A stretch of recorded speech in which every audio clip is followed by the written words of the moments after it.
Hello बच्चों, welcome to dream classes. आज हम आपको स्पेशल न्यूमेरिकल पढ़ाएंगे राहुल सर की जगह। चूँकि हमारा जो है और आज का टॉपिक जो है बच्चों है हमारा इलेक्ट्रोस्टैट यानी वैद्युत स्थैतिकी। ठीक है, चूँकि हमारे एग्जामिनेशन में न्यूमेरिकल भी आते हैं, इसलिए क्या है ना कि न्यूमेरिकल को लेकर मैं काफ़ी उत्साहित होता हूँ। ठीक है, इसलिए मैं आज आपके लिए स्पेशल न्यूमेरिकल लेके आया हूँ। देखिए, बहुत बारीकी से मैं शुरू करूँगा, बहुत बेसिक से शुरू करूँगा। ठीक है, देखिए पहला प्रश्न हमारा क्या है, कहता है कि कोई कण, ठीक है, कोई कण के पास हमारा जो है -1.92 10⁻⁻17 कूलम आवेश है। यानी कोई कण है जो -1.92 10⁻⁻17 कूलम आवेश से आवेशित है। ठीक है, तो कहता है इसमें इलेक्ट्रॉन की संख्या क्या होगी।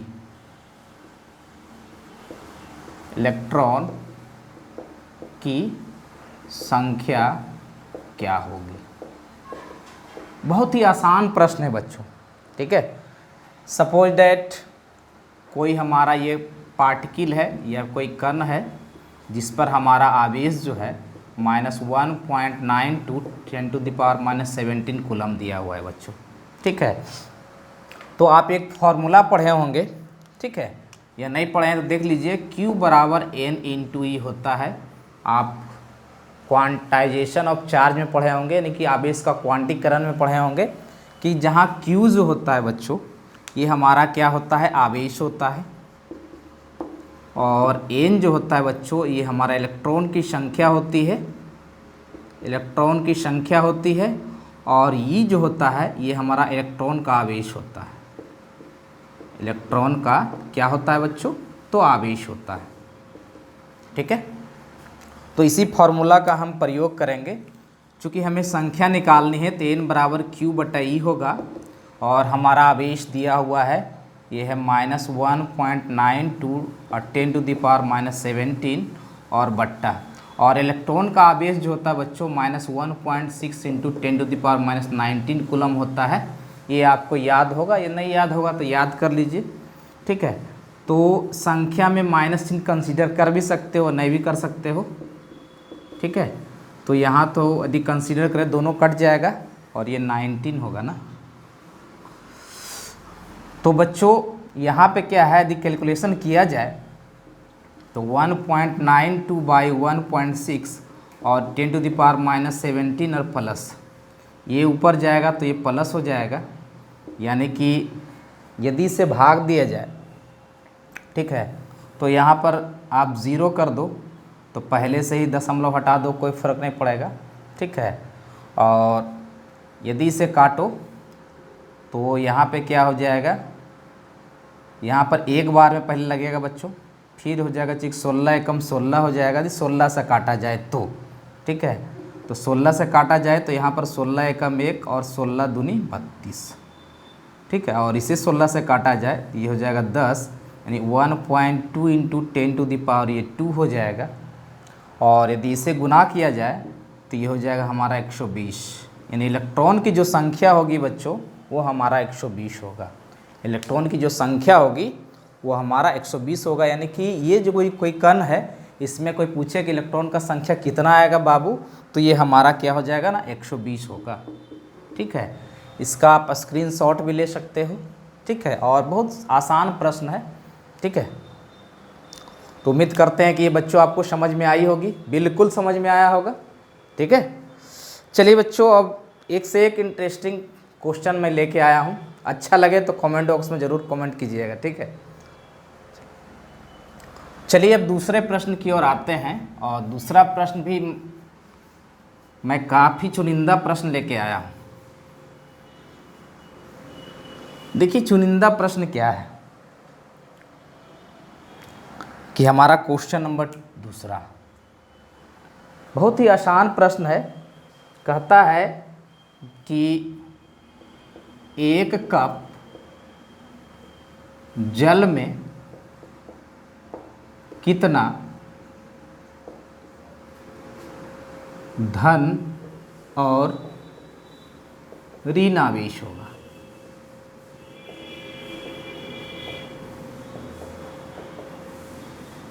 यही हमारा प्रश्न है बच्चों। मेरे हिसाब से काफ़ी अच्छा सवाल है ये कि 1 कप जल, सपोज डैट ये हमारा कोई कप है और इसमें वाटर भरा हुआ है जिसको H2O कहते हैं, ठीक है। तो जाहिर सी बात है बच्चों, हमारा क्या है ना, यहाँ पर कंसीडर क्या करना होगा, कुछ मानना होगा, ठीक है। करना होगा 1 कप में 250 सीसी, ठीक है, सेंटीमीटर क्यूब, इसका मतलब हो गया सेंटीमीटर क्यूब, घन सेंटीमीटर, है ना, हमारा क्या है, जल है, ठीक है। तो हम क्या करेंगे बाबू कि 1 कप जल का द्रव्यमान निकाल लेंगे। तो यहाँ पर यदि 1 से इसको गुना करेंगे तो ये हमारा हो जाएगा 250 ग्राम हो जाएगा, ठीक। अब क्या है कि H2O, ठीक है, H2O बोलो तो इसका यदि अनुभार निकालते हैं हम, तो ये हो जाएगा 2 × 1 और ये +16 यानी 18 ग्राम हो जाएगा, ठीक है। तो हम क्या करते हैं कि 18 ग्राम वाटर में हमारा अणुओं की संख्या, ठीक है, अणुओं की संख्या जो होता है एवोगाड्रो नंबर के बराबर होता है बच्चों, ठीक है। 6.023 और 10⁻23 अणु होता है, ठीक। चूँकि हमें तो सबसे पहले क्या निकाल लेंगे, अणु, और उसके बाद में यदि 1 ग्राम में हम अणु की संख्या निकालें तो 6.023 और 10⁻23 और बाई 18 हो जाएगा। तो हमारा कितना है बच्चों, 250 ग्राम है, ठीक है। तो 250 ग्राम में यदि हम अणुओं की संख्या निकाल लें तो 6.023 10⁻23 और इंटू हो जाएगा 250 और बट्टा हो जाएगा 18, इतना हमारा अणु हो जाएगा, ठीक। अब रह गया सवाल कि एक अणु में कितना इलेक्ट्रॉन होगा। तो देखिए हाइड्रोजन 2 है तो 2 इलेक्ट्रॉन हाइड्रोजन और 8 ऑक्सीजन, यानी टोटल नंबर ऑफ इलेक्ट्रॉन कितना हो जाएगा, 10, यानी एक अणु में 10 इलेक्ट्रॉन होगा, ठीक है।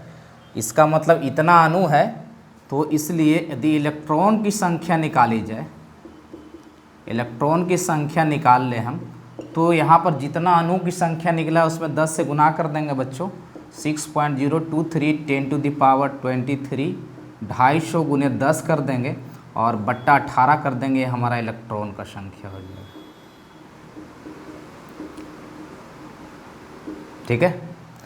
अब क्या है, यदि आवेश निकाला जाए, आवेश यदि हम ऋण आवेश की ही बात करें, ठीक है, तो Q बराबर हो जाएगा N × E, और ये हमारा क्या है बच्चों, तो N है। तो यहाँ पे यदि हम, ये हमारा हो गया संख्या 6.023 10⁻23 और ये 250 और इंटू हो गया 10, अब बट्टा हो गया 18, और इलेक्ट्रॉन का आवेश, ये हमारा क्या होता है, इलेक्ट्रॉन का आवेश 1.6 × 10⁻19 कूलम होता है। यदि इसका हल किया जाए बच्चों, ठीक है, तो हमारा कंसेप्ट बिल्कुल क्लियर हो जाएगा। तो सबसे पहले घात वाला क्लियर कर दो, तो ये हो जाएगा 6.023 और गुने 1.6/18 एक साथ कर देते हैं, और घात देखिए क्या हो जाएगा, 23 में से 19 जाएगा तो 4 बचेगा, 19 4 23 होता है, और 4 1 कितना हो जाएगा 5, 10⁻, ये हो जाएगा 5, ठीक है। अब यदि इसे गुना करें 16 छक 96, ठीक है, 16 छक क्या हो जाएगा 96 हो जाएगा लगभग, ठीक है। तो और बट्टा 18, तो लगभग कर देते हैं 16 छक 96 यानी कि 9.6 और बटा 18 और गुने 10⁵, ठीक है। तो यहाँ पे क्या करना है कि हमको बिल्कुल शालीनता से ध्यान देना है, ठीक है, कि इसका आंसर कितना आएगा। तो यहाँ पर तो ठीक है, ये हो जाएगा हमारा, अच्छा सॉरी 250 भी छूट गया ना, सॉरी 1 मिनट, यहाँ पर कैलकुलेशन फिर से किया जाए। 25 भी तो छूट गया, 250 है ना। कैलकुलेशन बड़ा ध्यान से कीजिएगा आप लोग। हम क्या करते हैं, 25 छक पहले कर देते हैं 150, 25 छक 150, ठीक है। इसको इससे गुना कर देते हैं, यानी कि 1500 हो जाएगा। और 1 शून्य इसको कर देते हैं, 1 शून्य यहाँ पे आ जाएगा, और 10 पे घात ये हो जाएगा हमारा 4, और ये हो जाएगा 1.6 और बटा 18 हो जाएगा, ठीक है। अब चलिए करते हैं, तो ये 4 3 7 हो जाएगा, यानी 15 गुना 1.6 किया जाए बटा 18 किया जाए, और गुने ये हो जाएगा हमारा 10 पे घात होगा 4 3 7 हो जाएगा, ठीक है। तो यदि 3 5 15 और 3 6 18, ठीक है।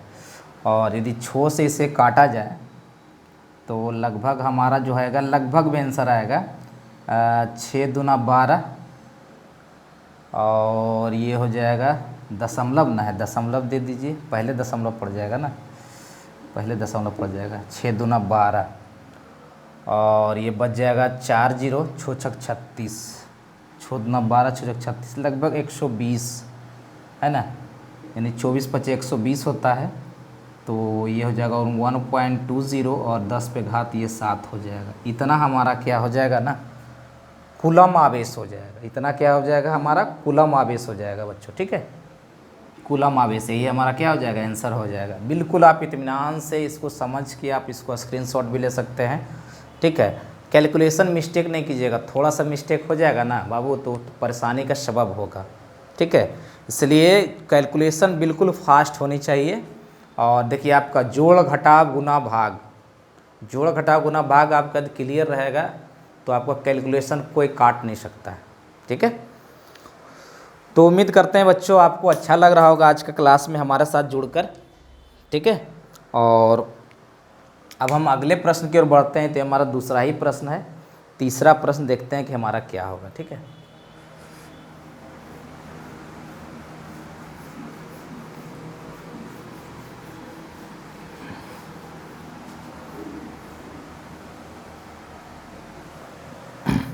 क्वेश्चन नंबर 3, क्वेश्चन नंबर 3 भी बहुत खास है, समझिए इसको।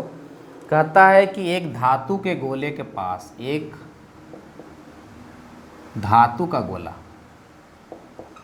एक धातु का गोला का आवेश,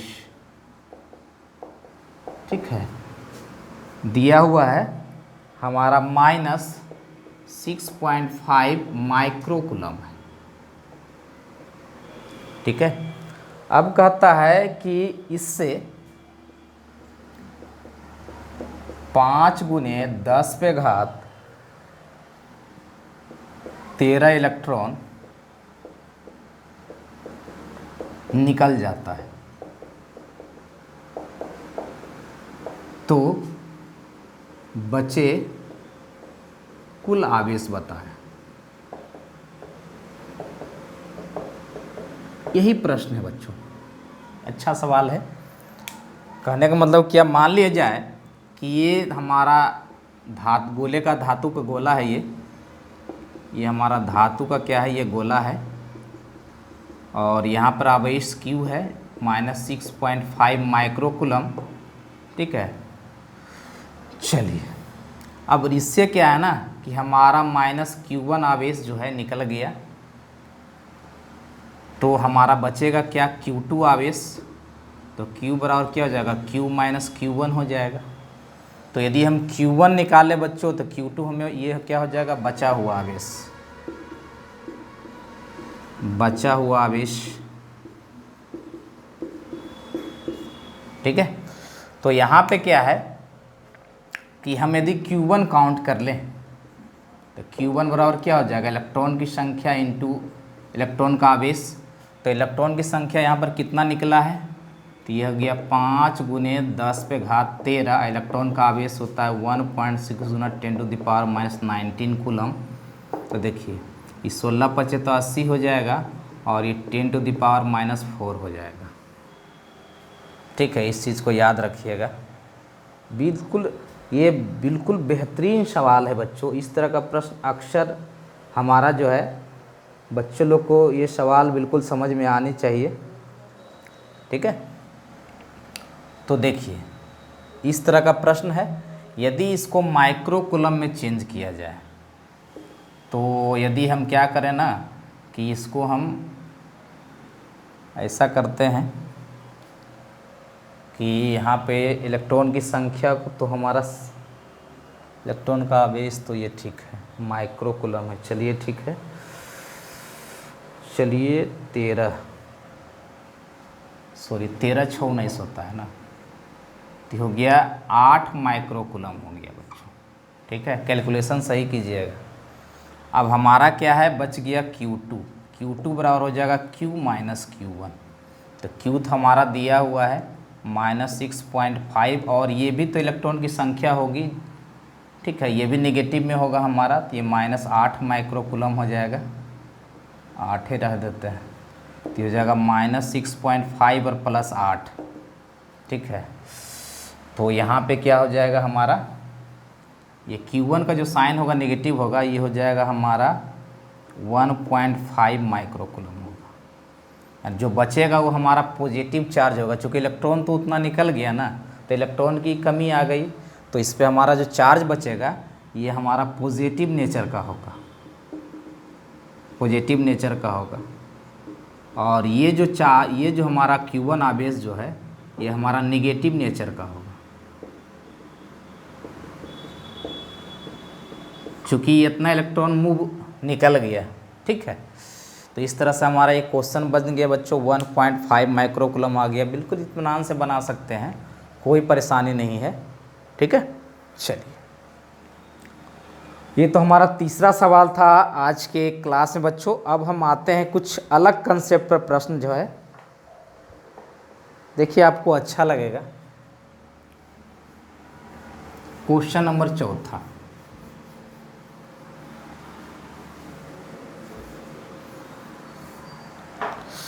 क्वेश्चन नंबर 4 क्या है, कहता है कि यदि दो बिंदु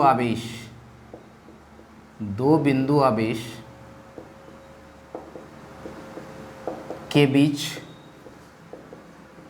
लगने वाला आकर्षण बल F है, आकर्षण बल जो है क्या है, F है। ठीक है, और उनके बीच की दूरी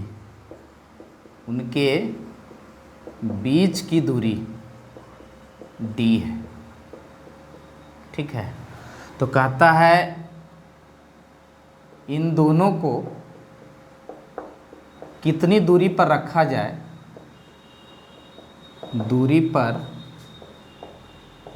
जाए, कि आकर्षण बल 2F हो जाए, कि आकर्षण बल 2F हो जाए।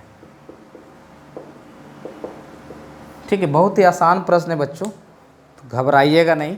ठीक है, अभी एक से एक क्वेश्चन मिलेगा और एक से एक टिप्स भी बताऊंगा। पहले क्या करो ना कि सीधी जो सवाल बनता है उसको देख लेते हैं। ये सब क्या ना बेसिक क्वेश्चन है बच्चों। ठीक है, और बेसिक क्वेश्चन को आप जब तक नहीं समझिएगा तो आपका क्वेश्चन बनाने में परेशानी होगी, इसलिए पहले हम बेसिक क्वेश्चन की ओर अग्रसर होते हैं, फिर धीरे धीरे एक से एक प्रॉब्लम आएगा, चिंता नहीं करना है। ठीक है, चलिए देखिए क्वेश्चन को हम समझेंगे बच्चों। क्या समझेंगे कि मान लेते हैं कि कोई बिंदु आवेश Q1 है और दूसरा बिंदु आवेश हमारा Q2 है, और इस दोनों के बीच की दूरी D है, और इसके बीच लगने वाला हमारा आकर्षण बल F है। तो F बराबर जानबे करते हैं कि 1/4 पाई एप्सिलॉन नॉट, और ये Q1 Q2 और बटा R D² हो जाएगा। ठीक है, यहाँ पर K भी यूज कर सकते हो, कोई दिक्कत नहीं है। लेकिन कहता है कि प्लस Q1 और Q2 के बीच दूरी को x मान लेते हैं, कितना हो कि इसका लगने वाला आकर्षण बल 2F हो जाए। यदि 2F यहाँ पर काउंट करेंगे तो ये हो जाएगा 1/4 पाई एप्सिलॉन नॉट, और ये हो जाएगा Q1 इंटू Q2 बटा दोनों के बीच का दूरी का वर्ग। अब यहाँ F निकाल चुके हैं, यहाँ F रख दो, 2 इंटू 1/4 4 पाई एप्सिलॉन नॉट, ये हो जाएगा बच्चों Q1 Q2 और बट्टा हो जाएगा हमारा डी स्क्वायर बराबर 1/4 पाई एप्सिलॉन नॉट और ये हो जाएगा Q1 Q2 और बटा x square. Q1 Q2 cut जाएगा, ये और ये कट गया, हमारा देखिए क्या बच गया, बच गया 2/d स्क्वायर बराबर 1/x स्क्वायर। एक्स स्क्वायर का मान निकालना है तो d² 2 कर दीजिए, x बराबर √d²/2 यानी कि हो जाएगा d/√2 और यही हमारा क्या हो जाएगा, आंसर हो जाएगा। यानी कि जैसे जैसे दोनों को नज़दीक लाएंगे इसका आकर्षण बल बढ़ेगा। कहने का मतलब तो यही न हो गया कि दूरी कम हो गया तो आकर्षण बल क्या हो जाएगा, और बढ़ेगा। ठीक है, चलिए ये तो हमारा आंसर हो गया। इसका ही बच्चों आप स्क्रीनशॉट ले सकते हो। बहुत चुनिंदा प्रश्न है, बहुत आसान प्रश्न है। ठीक है, बिल्कुल। चलिए अब हम अगले प्रश्न को देखते हैं और देखते हैं कि अगला प्रश्न हमारा क्या है।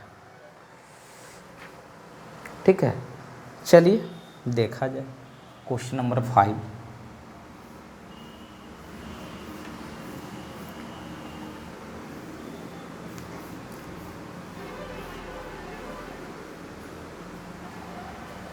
क्वेश्चन नंबर 5 जो है बच्चों, जरा फिगर को समझिएगा, फिगर से ही कंसेप्ट क्वेश्चन समझ में आएगा।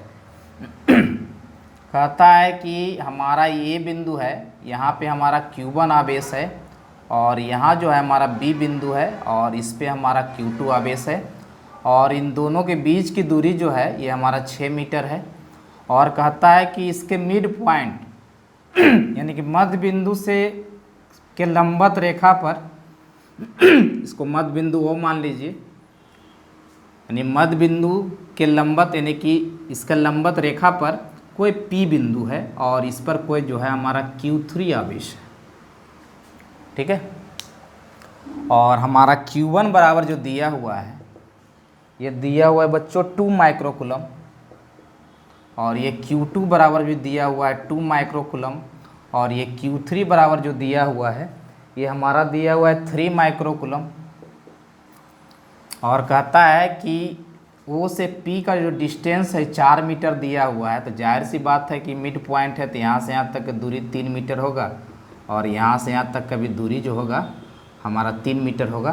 तो कहता है ना क्वेश्चन कि P पर कुल बल निकाल ले।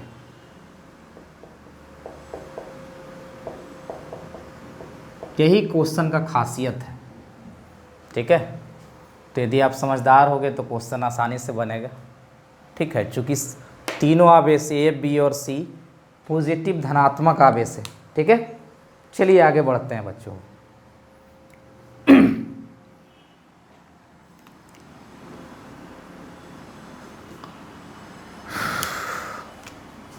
ये इस पर जो बल लगाएगा इस डायरेक्शन में लगाएगा, चूँकि हमारा पॉजिटिव का टेंडेंसी होता है अपने से परे धकेलना।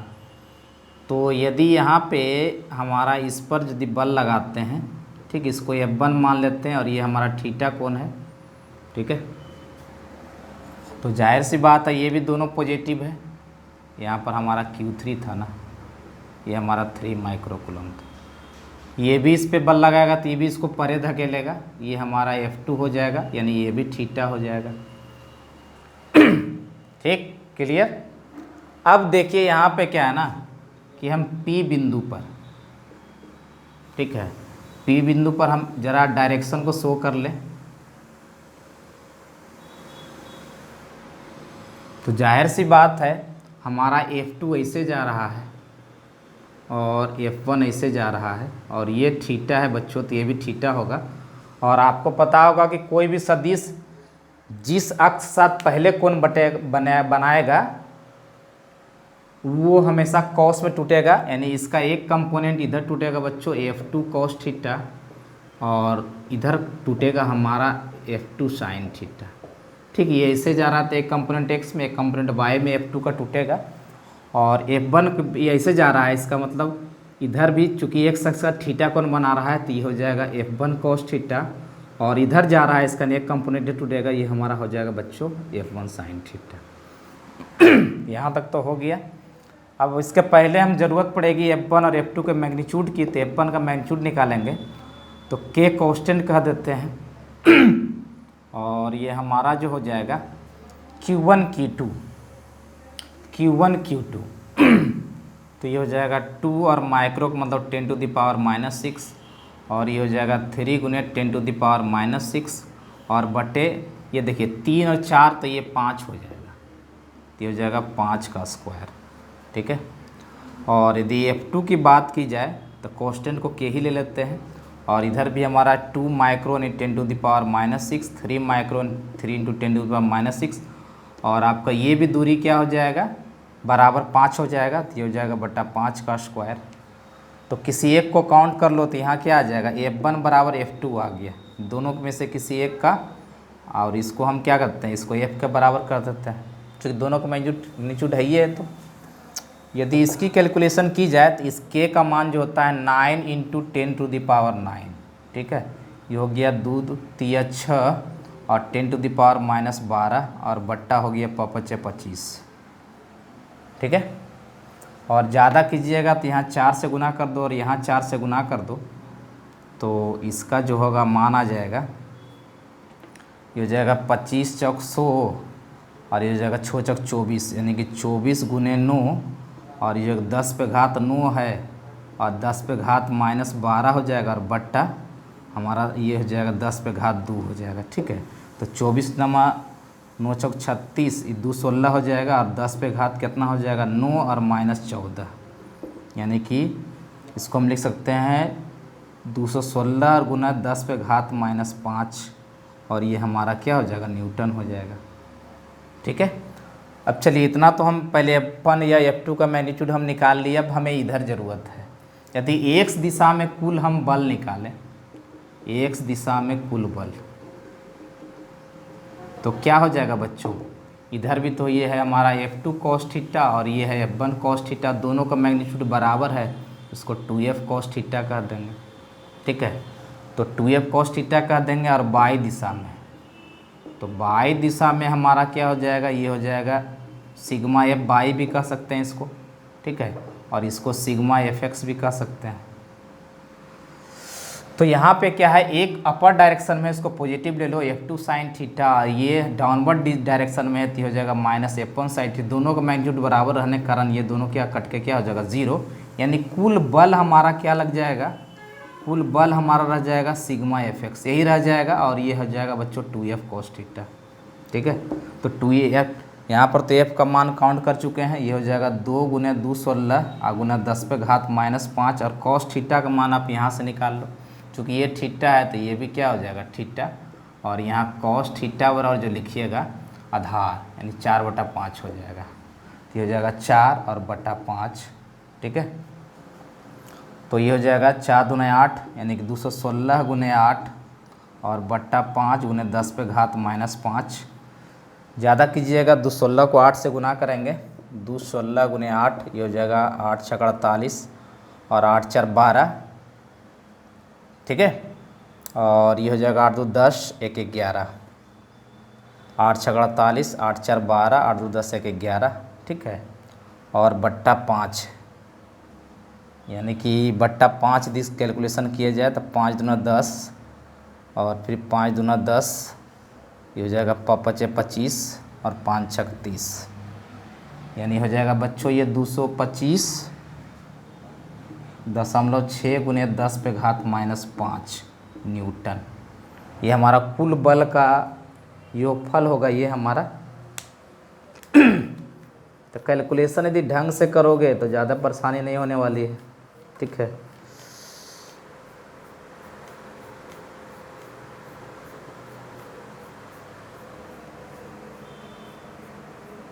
नौ 3 12 कहीं मिस्टेक तो नहीं है, यहाँ तक तो कैलकुलेशन एक बार फिर से देख लेता हूँ। ये हो गया हमारा 6 6 12 ये 9 और ये 6 ये 2 आगे बढ़ गया ना।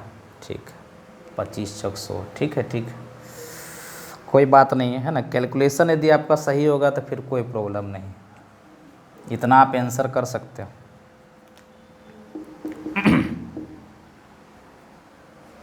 ठीक है, इसका आप स्क्रीनशॉट भी ले सकते हो। ये क्वेश्चन मुझे अच्छा लगा इसलिए मैं सिलेक्ट कर लिया इसे। ठीक है बच्चों, और एक प्रश्न और देखते हैं, ये भी काफ़ी खास है, देखते हैं कैसे क्या होगा।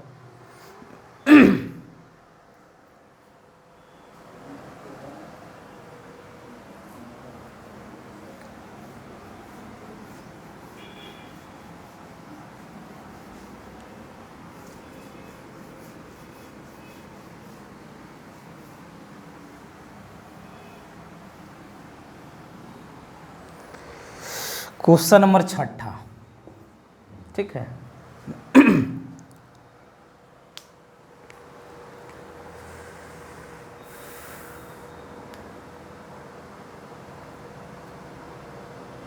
क्वेश्चन सेलेक्ट करना पड़ता है बच्चों, ठीक है, इसलिए बहुत सी बारीकियों को यदि देखा जाए तो क्वेश्चन बनता है, ठीक है। चलिए, हमारा क्या है ना कि एक कोई समकोण त्रिभुज है, ठीक है।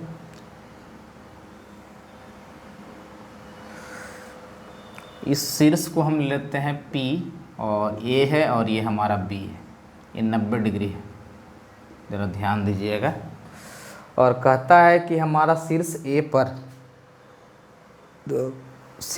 पर जो है,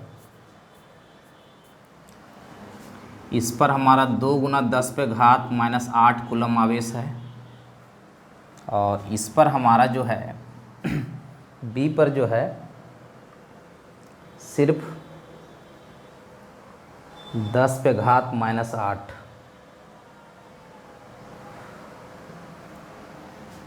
ये हमारा पॉजिटिव है ना, एक नेगेटिव है, 10⁻⁸ कूलम माइनस है। और इस P बिंदु पर जो है, इस बिंदु पर भी आवेश है, वो है 1 माइक्रो कूलम, 10⁻⁻6 कूलम दिया हुआ है, ठीक है। तो कहता है P पर कुल बल निकालें, यही हमारा प्रश्न। तो सबसे पहले तो फिगर को समझा जाए, और भी दिया हुआ जिसको देख ले। ये डिस्टेंस जो दिया हुआ है हमारा 10 सेंटीमीटर, और ये डिस्टेंस जो दिया हुआ है ये 5 सेंटीमीटर दिया हुआ है, ठीक है। तो 10 का स्क्वायर प्लस 5 का स्क्वायर, ठीक है। चलिए,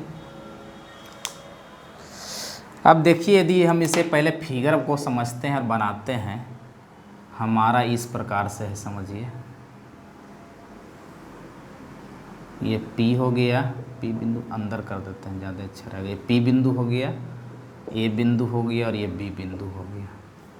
इस पर हमारा प्लस चार्ज है, प्लस इसको Q1 कह देते हैं, इस पर माइनस चार्ज है, Q2 कह देते हैं, और इस पर हमारा जो है हमारा प्लस Q3 आवेश है, ठीक है। चलिए, पॉजिटिव है, पॉजिटिव का काम है, इसका काम है इसको परे ढकेलेगा, यानी इधर ढकेल दिया। इसको मान लेते हैं F1, ठीक है। और ये हमारा यहाँ पर प्लस चार्ज है, नेगेटिव चार्ज है, ठीक है। तो क्या होगा कि ये अपनी और इसको अटैक करेगा, इसको F2 मान लेते हैं। और चूँकि ये हमारा 90 डिग्री है, तो दोनों का बीच का भी एंगल क्या हो जाएगा, 90 डिग्री हो जाएगा। तो यहाँ पर हमारा क्या है, रिजल्टेंट निकालना बहुत ही आसान है बच्चों, ठीक है। तो सबसे पहले हम क्या निकाल लेते हैं यहाँ पे कि A पर रखे आवेश Q1 के कारण P बिंदु पर बल, ठीक है। इसको F1 कह दिए, ये 1/4 पाई एप्सिलॉन नॉट, और ये Q1 और ये Q3/r²। तो दोनों बीच का डिस्टेंस 10 सेंटीमीटर है ना, तो ये हो जाएगा हमारा, पहले अभी DA² करते हैं, सबको मान बारी बारी से रखते हैं, कोई दिक्कत नहीं। ये हो जाएगा हमारा 9 × 10⁻⁹, और ये Q1 दिया हुआ है 2 × 10⁻⁻8, और ये Q3 जो दिया हुआ है, ये Q3 देखिए, Q3 क्या दिया हुआ है, 10⁻⁻6 अब बट्टा है 10/100 का होल स्क्वायर हो जाएगा। चूँकि सेंटीमीटर है तो उसको मीटर में बदल दीजिए। अब हमारा इसका कैलकुलेशन क्या होगा, तो 9 दूनी 18 पहले हो जाएगा। अब देखिए ये 8 6 14 हो जाएगा, एक एक शून्य काट दिया जाए तो ये ऊपर चला जाएगा 10 पे घात 2 हो जाएगा। ठीक है, तो ये हो जाएगा 9 और 2 11 और 10 पे घात -14 हो जाएगा। यानी इसको 18 गुने 10 पे घात -3 करेंगे। क्लियर, इतना न्यूटन हो गया हमारा। और इसका डायरेक्शन जो होगा अलोंग AP होगा। और ये हमारा F2 की बात करें तो F2 जो होगा हमारा B पर रखे आवेश के कारण होगा, हो जाएगा 1/4 पाई एप्सिलॉन नॉट, और ये हो जाएगा Q3 × Q2 और बट्टा इसका 5, इसका D1 कह देते हैं तो इसको D2 का स्क्वायर कह देंगे। अब सबका वैल्यू रखते हैं पहले। ये हो जाएगा 9 गुने 10 पे घात 9 और Q3 का मान है हमारा 10⁻⁻6, Q2 जो है 10⁻⁻8 और बट्टा ये हो जाएगा 5/100 का होल स्क्वायर। यहाँ भी क्या हो जाएगा बच्चों, ये तो 25 हो जाएगा। ये हो जाएगा 9/25 और 10 पे घात 9 है, 10 पे घात हो जाएगा -14 और बट्टा ये तो ऊपर जाके गुणन हो जाएगा, 10 पे घात 2 2 4 हो जाएगा, ये 10 पे घात 4 हो गया। ठीक है, तो यहाँ पे 9/25 होगा, यानी कि 9/25 हो गया और ये हो गया 10 पे घात, ये जो 9 4 13, ये -14 हो गया और -13 तो -1 बचेगा ना। यदि अब इसको कैलकुलेशन कीजिएगा तो 36 से यदि काटिएगा 36 गुना 25, 36 गुना 25 ये हो जाएगा 36 × 5 = 180 और 36 गुना 72, 0 8 2 10, ये 900 आएगा। ठीक है, तो ऐसा करते हैं कि हो जाएगा हमारा 25 से यदि 9 में भाग दीजिएगा तो हो जाएगा 0.36 गुने 10 पे घात -1, यानी ये हो जाएगा हमारा 36 और गुने 10 पे घात -3 न्यूटन हो जाएगा। ठीक है, निकल गया हमारा। अब बिल्कुल आसान है बच्चों निकालना। F1 F2 पर 90 डिग्री का है तो यदि नेट फोर्स यदि निकालेंगे यहाँ पर तो हो जाएगा F1 का स्क्वायर प्लस हो जाएगा F2 का स्क्वायर हो जाएगा। ठीक है, चूँकि दोनों के बीच 90 डिग्री का कोण बना हुआ है। ठीक है, तो यहाँ आप क्या F1 F2 का मान निकाल दिए, इसको अब रख दीजिए यहाँ पे, निकाल दीजिए। तो F1 का मान क्या हो गया 18 गुने 10 पे घात -3 का होल स्क्वायर, और ये हो गया प्लस ये हो जाएगा 36 गुने 10 पे घात -3 का स्क्वायर। तो 3 का स्क्वायर को बाहर निकाल दो, 10 पे घात -3, ये हो जाएगा 324 और ये हो जाएगा 36 गुना 36, ये 36 गुना 36 हमारा जो हो जाएगा ये हो जाएगा बच्चों 36 36 छो छक 36, 18 दूनी 36 और ये 9 छो 3 9 और ये हो जाएगा हमारा 9 3 12 1296, यानी 1296। ठीक है, तो ये हो जाएगा हमारा 6 4 10 9 2 11 1 12 और ये हो जाएगा 3 2 5 1 6, ये हो जाएगा इतना √ गुने 10 पे घात -3। ठीक है, यानी लगभग ये है ना बच्चों आपका आ जाएगा कैलकुलेशन के हिसाब से ये हमारा आ जाएगा लगभग 0.4 आ जाएगा। माने इसको कीजिएगा तब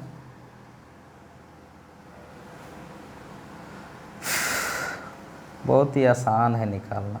18 दूनी 36, 1620 का वर्गमूल निकाल लीजिएगा तो लगभग इसका मैं आंसर कर दूं, ये 4 गुने 10 पे घात -2 न्यूटन आएगा। यही हमारा आंसर हो जाएगा। ठीक है,